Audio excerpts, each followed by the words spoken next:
Hello and welcome back to our amazing channel where you're going to have a lot of information, studies, and education.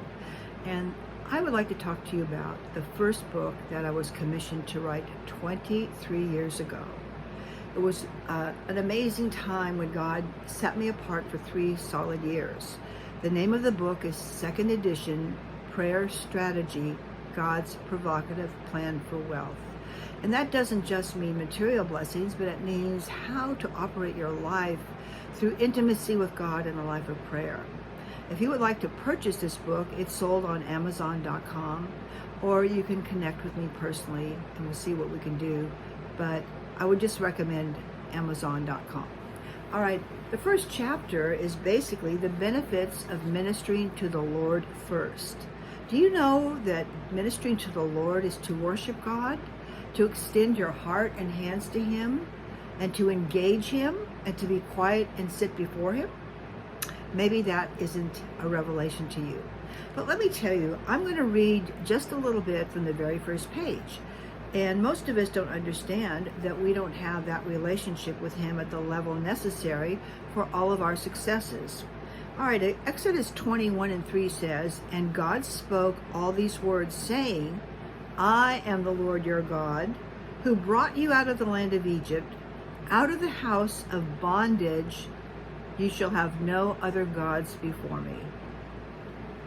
Think about that. What are the gods or the idols in your life? Have you ever wondered about the importance of God's very first commandment? It must be significant for God to list this commandment before all others, or He would not have placed it in that order. God is a God of order, and He places this foremost commandment first for a reason. He is allowing us to receive this instruction of seeking to deepen, that's the word, deepen our personal understanding for tremendous blessings.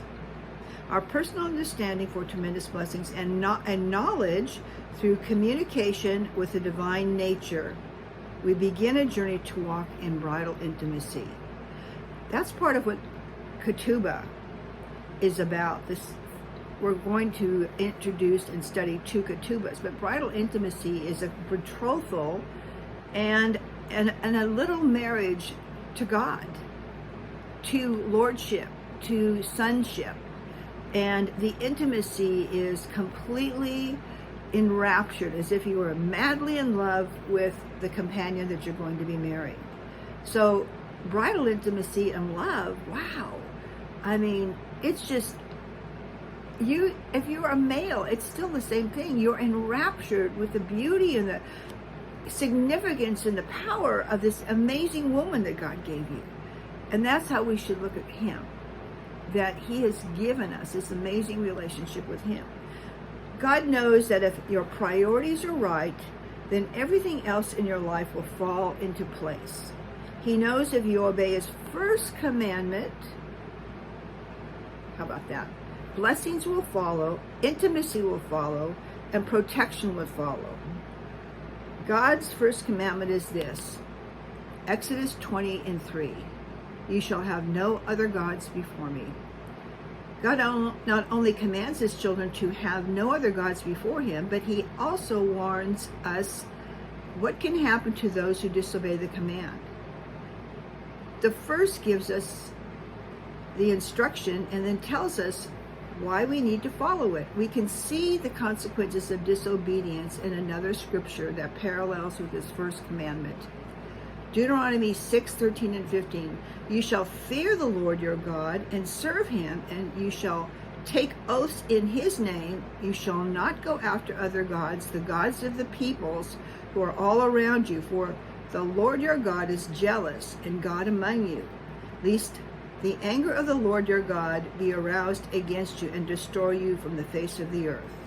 The reason God's commands this is His people to love Him before anything else is that when we put God first in all of our lives, we shall be true successes. God will only ask us to do things that will ultimately benefit us. That is why God draws us into an intimate understanding of Lordship of Jesus Christ today.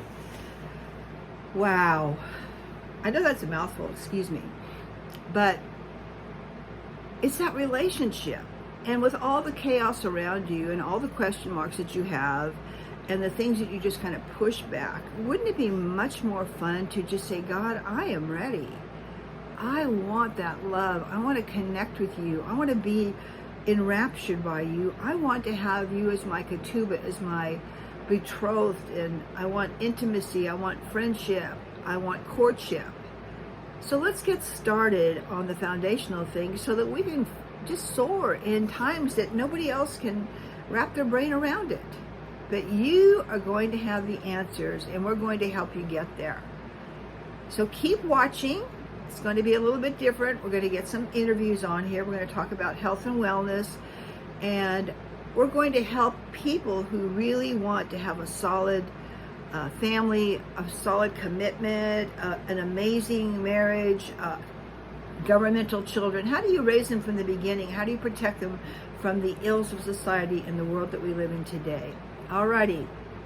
God bless, and we'll talk to you soon. Have a great day.